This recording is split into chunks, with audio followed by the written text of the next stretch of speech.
కొబ్బరికాయల నీయే నీకు హరిహర తనయుడా అయ్యప్ప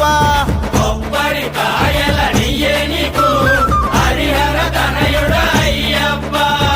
ఇరుముడి నెత్తుకు వచ్చామయ్యా హరిహర తనయుడా